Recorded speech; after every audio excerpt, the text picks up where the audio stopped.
3, 2. Good morning and welcome to the ASU Sports and Entertainment Law Podcast. My name is Kellen Bradley. And I'm Johnny Sinodis. And we are students at the ASU College of Law, the Sandra Day O'Connor College of Law. Before we get started, we must inform you that this is not legal advice. No, it's not. These are just our opinions, albeit them very valuable. And well-formed. Yeah, obviously. Before we get started, this is a beautiful Sunday morning here in Arizona. A lovely 65 degrees outside and very unusual. I think it's something with El Nino. El Nino. Maybe the moon. I think the moon, too. Probably a combination of both. It's voodoo. We have some great stories for entertainment and sports law coming up. We're going to get started with one of our favorite characters, who's just a commonplace and just he just seems like a never-ending well of fodder for news fuel. Mr. Mikey Tyson. So what happened, Johnny? Hangover 2 comes out in a few weeks on May 26th. And in the second Hangover, Ed Helms has a tattoo on his face that is a close resemblance of Mike Tyson's tattoo. So for those of them who don't know what Mike Tyson's tattoo is, it pretty much takes up the whole left side of his face, goes around his eyes. If you don't know what this tattoo looks like, then I don't know if I can provide you any help. Probably crawl out of under your rock. Yeah. Join the rest of civilization. So Tyson's tattoo artist, S. Victor Whitmill, he's an award-winning tattoo artist, and he's claiming that he designed one of the most distinctive tattoos in the world at this point. He has a valid copyright in the tattoo's design, and he also has Mike Tyson signing the rights of the tattoo over to him. Ouch. He's suing Warner Brothers for copyright infringement. Does it say the amount? It doesn't say the amount, and Warner Brothers hasn't yet answered. He's basically saying you can't open, right? Yeah, basically. He's trying to keep the movie from opening, period, which I just don't think will happen. I mean, to me, this seems like a clear case of parody. It's commenting on the underlying work, and if it weren't for Tyson being in the first Hangover and being a big part of that movie, I don't think Ed Helms would have this tattoo on his face. And it's making light of the fact that Tyson has a tattoo on his face. Yeah, I'd say that at least for Mike Tyson specifically, pretty much anything would go under fair use. Yeah. You could do a whole lot with that guy to get fair use, and maybe that guy, even when he was signing that release, got it from him, probably should have known that. He's such a central figure in entertainment and sports. I mean, I totally get his gripe, but at the same time, I just don't see this going very far. Especially if there was any merit to it. Warner Brothers is going to pay this guy millions under the table. Well, not under the table, but undisclosed settlement amount, probably. Yeah, some sort of agreement, because this movie's getting released. Yeah. One way or another. And I'm going to be there because it looks funny. Even though you didn't like the first one. I didn't like the first one. What happened? Where did it lose you? It never had a chance to lose had you? It never had me, period. I just thought it was a very superficial, broed out, not that funny comedy. Yeah, I don't know. I am definitely in the minority there, though. So yeah, I'd say you're in the very minority. I mean, I was prepared for that type of comedy as well, but once the little Chinese guy jumped out of the trunk and started waving the golf club, I think I was on the ground trying not to spaz. But moving right along on this very special edition of Law School Finals podcast. Yes, we're in the middle of finals, but hey, let's take a couple hours and make a podcast, right? Let's do it. Why not? So maybe you guys have heard about this NFL lockout. It's been on TV and been in the newspaper all the time. Well, it looks like the lockout got lifted just about a week ago, and then as luck would have it, as soon as it was lifted, the owners filed an appeal, and the 8th Circuit appeals, it was in St. Louis? Yep. Put a temporary stay on the injunction, so from Judge Susan Richard Nelson lifting the lockout. So what this essentially does is puts the lockout back on. And even though there was a draft, and a very healthy draft for several teams, including the Cardinals, bravo, Bidwell family, for once, there still is no football scheduled for the fall, which is very, very tragic. And sadly for the players who had once the lockout was lifted, was it last Monday, they were actually able to go into their facilities and walk around because you weren't allowed to use any equipment because there's this little thing called insurance. Yeah. And as soon as one of the players, stubbed their thumb or got injured, there really is an insurance problem there. So all of that. Playing with their heartstrings. Yeah. I just don't get it. I don't know. I mean, it really sends the wrong message if you're the owner or if you're any of the owners. And once the lockout's lifted, you immediately file an appeal and say, no. I mean, without even any discussion whatsoever. I mean, who knows? There probably was a little bit of discussion. And I don't know. I guess I'm just extremely on the side of just figure it out. I don't really care whose side I'm on at this point as long as there's football. I mean, it could end up being the greatest year for college football in the history of football itself. That is an advantage. Would also be great for MLS. Yeah. And it could also be great for competitive ping pong. I do think if there wasn't an NFL season, other sports would step in a major way. But I don't know if it would be beneficial on the whole. I don't think it would either because who's the big winners when there's no football? It's still the owners. Yeah. Because they're going to get this $4.4 billion TV advertising guaranteed, and then they don't have to have all the overhead of paying players, hosting football games, paying all those players, paying all the insurance. Probably still have to pay the insurance. Those guys are smart. Paying all the property tax. Actually, probably have to pay that too. But there's a huge amount of money that they don't have to pay. So is it really in their best interest to move forward with something that's going to be a 10-year contract that's not totally in their favor? I really don't think so. And then who else loses locally? I mean, the small businesses. Every time that there's a game at a stadium, think about all these businesses. It's the trickle-down effect that we keep hearing so much about. I mean, all the local businesses at stadiums lose, TVs lose with advertising. It's just a huge rigmarole at this point of what could potentially be and has been great economic success for everybody involved, and also some pretty cool TV watching, if I might add. Agreed. Yeah, so I don't really know what'll happen if there's no NFL for me next year. Maybe I'll start basket weaving, crocheting. Something will have to take its place. But yeah, moving right along, we got some cool entertainment news. If you ever check out our blog, the Sports Entertainment Law blog, that's www.sportsandentertainmentlawblog.com. Matthew Hamilton just posted a really cool update of the Charlie Crist video. Charlie Crist is a former former governor in Florida who illegally and without permission used David Byrne of Talking Heads, the very creative and very unique David Byrne of Talking Heads, used his song "Road to Nowhere" in a campaign ad. Very great song. Yeah, it's a great song, and so once they did, probably millions of dollars of litigation over who had rights to it, blah blah blah. David Byrne has never licensed any of his songs to anyone to use them for any advertisement. They had this great public apology that came out. And can we play it?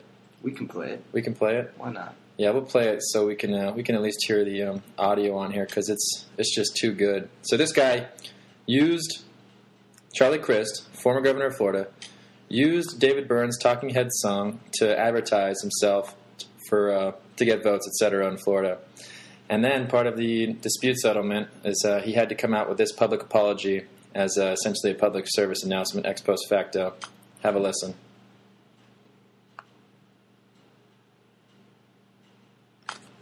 Hi, I'm Charlie Crist. During 2010, I ran for a seat in the United States Senate. During that campaign, a video advertisement utilized a song made famous by David Byrne and the Talking Heads called Road to Nowhere. The advertisement was posted on my campaign website, on YouTube, and sent out via email. Kind of looks like the guy. Regrettably, the campaign did not ask permission to obtain a license from Mr. Byrne to use Road to Nowhere in the advertisement. In fact, Mr. Byrne has never permitted his songs to be used for advertising of any kind, a position I respect deeply. The use of David Byrne's song and his voice in my campaign advertisement without his permission was wrong and should not have occurred. I do not get the point. It was very admirable of him to put that into the dispute settlement, and I think pretty creative. I think more things like that should actually have to happen. Public apologies, that type of thing. I think that's the best way to go about it. I mean, everyone loves money, but this is pretty dang good too. Yeah, I mean, if you just type Charlie Crist into Google, every single hit's going to come up with this apology. And I think he gets the point across that he knows he was wrong. Yeah. He probably had the best intentions, but I mean, you got to get permission. So, just like Prince says, right? Yeah. On that note, actually, Prince was on George Lopez earlier this week, and he said that he disagrees with the compulsory licensing laws for music. He feels that covering songs shouldn't happen unless you have the actual author's blessing. Can you explain what covering songs is for those people who don't really understand what's going on? Covering a song live means that you're playing someone else's song, but that they have the copyrights to. Yeah, that they have the copyrights to. So it'd be like if Johnny and Kellen came up, Johnny on the banjo, Kellen on the fiddle, and played Charlie Daniels' "The Devil Went Down to Georgia," which would probably be awesome. Yeah. But, again, it would be a cover of someone else's material. Right. Which happens all the time, right? It happens all the time, and there's compulsory licensing laws. The artist gets paid a certain royalty for the performance, but nonetheless, his song's still being diluted. And if it's being played in a manner that doesn't do any justice to the actual song, I can see why Prince would have a problem with it, because Prince is Prince. That's true. He's pretty awesome. He's actually from the future, isn't he? I think he's from outer space, yes. Yeah. Him and David Bowie. There you go. They know what life on Mars is all about. Mm-hmm. But he specifically said the compulsory licensing laws allow artists to take your music without your permission, and that doesn't exist in any other art form, be it books, movies, etc. There's only one version of Law and Order, but there's several versions of Kiss and Purple Rain. It's a good point. Yeah. And, Prince is very respectful of other artists, and I think for him to come out and make that statement means he's probably felt pretty strongly about the subject for a while. And I don't know where I lie. I mean, there are some bands that do really good covers of other people's music. I gotta be honest here. For a good portion of my undergraduate career, I played in bands, and we did several covers, and we were actually paid to play. And I hope we didn't murder songs, but I know several people who would be upset if they saw people performing their songs and saw them just do very, very poorly. But a lot of people and a lot of bands have actually sprung to the forefront, and a few in particular come to mind. Alien Ant Farm, I remember that Smooth Criminal. Michael Jackson, yeah. Yeah, I mean, and that actually is a great band. Alien Ant Farm had several good songs. I mean, I know they had their share of problems, out of the studio, but there's been a few bands. A few other came to mind. Sorry, they escaped me at the moment now, but I mean, it is something that. Red Hot Chili Peppers covered Stevie Wonder in There you go. That was a fantastic Roller Coaster, right? Of Love? No. They did cover that song, too. Stevie Wonder song. Oh, man. What's the name of it? How does it go? Come on, Johnny, sing it for us. I'm trying. The point is, what he's saying is essentially, since, you do have these people aren't higher ground. Yeah, Keep On Reaching Higher Ground, and then did the Roller Coaster Love too. Was that the same album? No.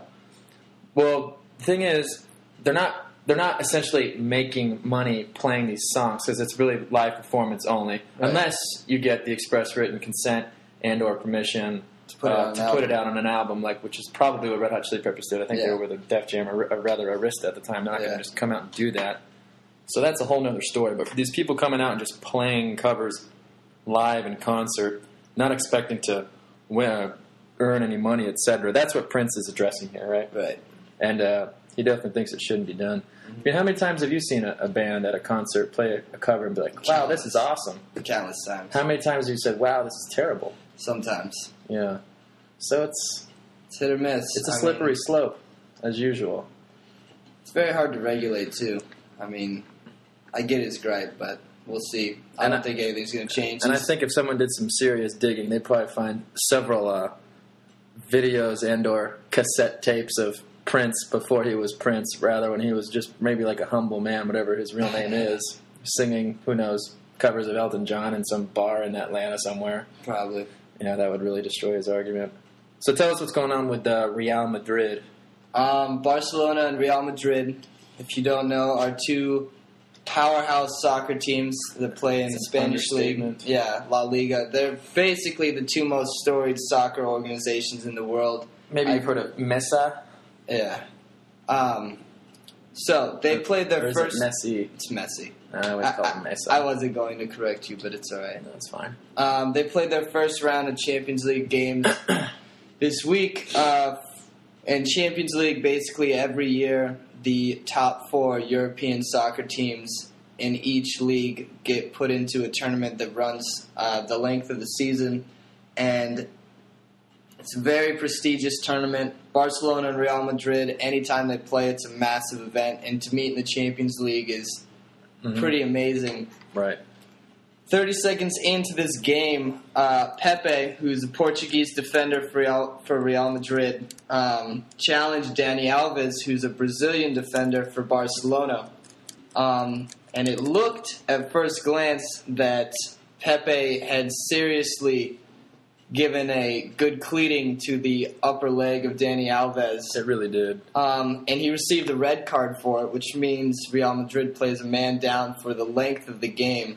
What about sitting out the next game? Was that his only one? No, he does sit out the next game, so he won't play this coming week. However, when you look at the videotape after the game, you can tell that Dani Alves was never touched by Pepe. And Jose Mourinho, Real Madrid's coach, made some comments after the game. Barcelona filed a complaint with UEFA, which in turn Real Madrid filed several more complaints with the UEFA about Barcelona's diving and possible being favored by referees. And it's kind of interesting. I don't know how much merit any of this has to it because I don't see UEFA cracking down on any of these teams other than tell them to both shut up and play.